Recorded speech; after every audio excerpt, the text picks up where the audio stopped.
Indoto z'Uburusiya zo gushikana ikigendajuru ca mbere mu mpanuka bw'ikigendajuru c'ukwezi ca yose nyuma yuko ikigendajuru ca Luna 2025 cari gifise na robo yo kwifashishwa mu bushakashatsi mu gace casekutse mu buryo butagenzuwe imbere y'umunsi umwe gusa kuyu wa 20 z'ukwezi k'umunani imbere y'umunsi umwe yuko kuri uyu wa 21 z'ukwezi k'umunani naho cobaye gishika mu buryo bugenzuwe.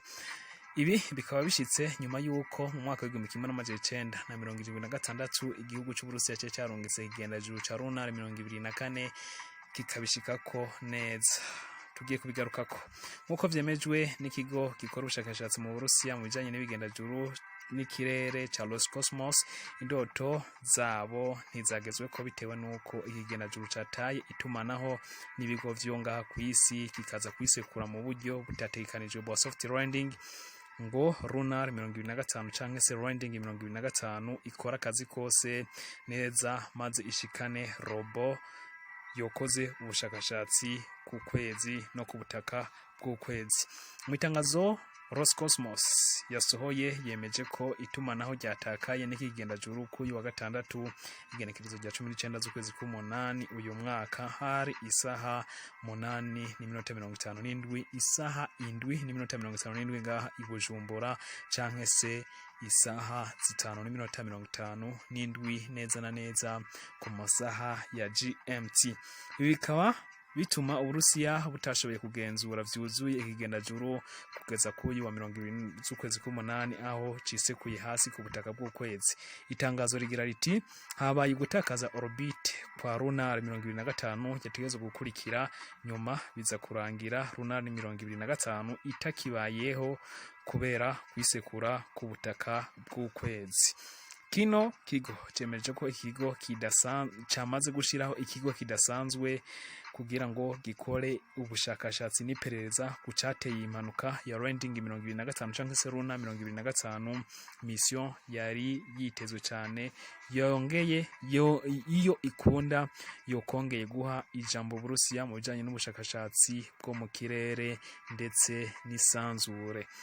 Twibukanye Uburusiya nibwo bwatanguye kurunga ikigendajuru mu kirere hari hakiri intambara y'ubutita hari mu mwaka w'igihumbi kimwe n'amajana icenda na 1957 ni naco gihugu catanguye kurungika umuntu wa mbere mu kirere ariwe Yuri Gagarin hari mu mwaka w'igihumbi kimwe n'amajana icenda na 1961.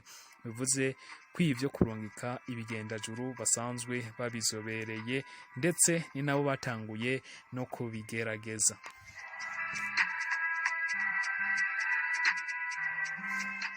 Reka tubitse yuko mwagira subscribe kuri channel YouTube yacu kugira ngo amakuru atandukanye muze murayaronkera ku gihe. Mu mwaka w'igihumbi kimwe n'amajana icenda na 1960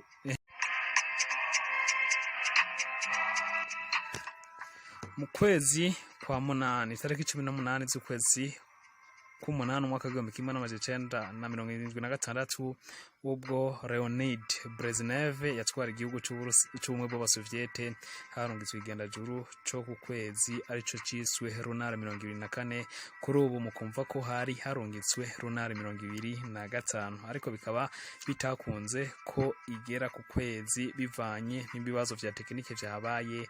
Akaba rero ari ugukomeza umurage w'ubumwe bw'Abasoviete Uburusiya bariko barakora ku ngoma canke se ku butegetsi bwa Perezida Vladimir Putin, nubwo kuri inshuro bitakunze nk'uko vyari vyibazwa.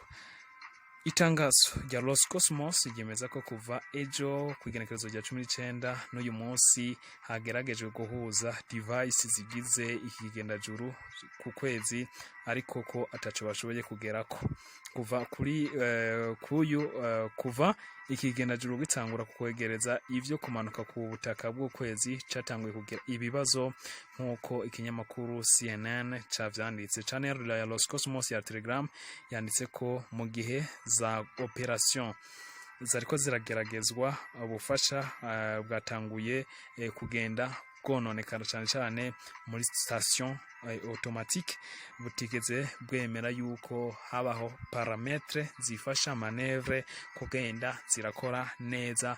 Ibi rero akaba arivyo vyatumye kino kigendajuru gitakaza itumanaho n'isi hamwe no gutakaza inzira cyategezwa gufata hanyuma kija kwisekura ku kwezi. Ikigendajuru ca runare 2025 cagurukijwe ku wa 11 z'ukwezi k'umunani uyu mwaka i Vostini Cosmotron, asanzwe hagirungikirwa ibigendajuru imbere mu Burusiya nyuma yo kuvana irungikwa ry'ibigendajuru i Baikonur muri Kazakhstan, kirorwe n'igitwazi canke se roketi ya Soyuz 2-1B mu ntara ya Amur mu seruko bw'Uburusiya. Runare 2025 yarifise umuvuduko udasanzwe kuko yaciye k'ikigendajuru c'abahindi ca Chandrayaan 3 carungitswe ku wa 16 z'ukwezi kw'indwi uyu mwaka, aho vyari bitekanijwe ko kizogera ku kwezi ku wa 23 z'ukwezi k'umunani uyu mwaka, naco nyene kazogwa mu bumanuko bw'ukwezi, bivuze ko iki cari cihuse birenze gushika ku kwezi. Ubanza ariyo mpamvu bakunze kuvuga yuko yihuse yavyaye ibihumye, kuko nubwo cihuse murumva yuko kitashitse ku kwezi, ariko caje gusanzara mu buryo butari bwitezwe namba. Runare 2025 ni programme isanzwe iriho kuva mu bumwe bw'abasoviete bigaha ubu Uburusiya gukora bwigenga ukwabwo mu bushakashatsi bwo ku kwezi, naho ibihano bitandukanye vyo mu bihugu vyo mu burengerazuba bibandanya bibusukwako. Lunar 2025 yari ifise robo ipima ibiro 800, naho vyari vyitezwe ko ariyo izoshikanwa n'iki kigendajuru ca Lunar 2025 ku kwezi, hanyuma igatangura gukora inoroba igatangura gukora mu bushakashatsi mu bumanuko bw'ukwezi. Uburusiya busanzwe buri mu bihugu vy'ibihangange biriko birondera hasi hejuru kugenzura iki gice c'ubumanuko, aho abahinga bemeza ko hari amazi n'izindi elema zishobora kwifashishwa nk'ibinyangufu vyokoresha mu kugurutsa ibigendajuru. Ni muri iki gice kandi hashobora kuzokubakwa ikigo gihoraho gikorerwako ubushakashatsi, hakimbwa n'ubutare ku kwezi mu myaka izoza. Roscosmos yari yerekanye bwa mbere ifoto yafashwe na Lunar 2025, aho hafotowe imanga ya Zeeman Crater isanzwe iherereye mu manuko bw'ukwezi, ipima ibirometero 190 z'uburebure na diametre 8 ibirometero bishika 8 z'ubwaguke. Roscosmos yemeza ko ibi vyafotowe vyerekana ko kuri buno butaka hari za micro meteorite ku kwezi zagiye zisekura kuri buno butaka mu myaka ishize.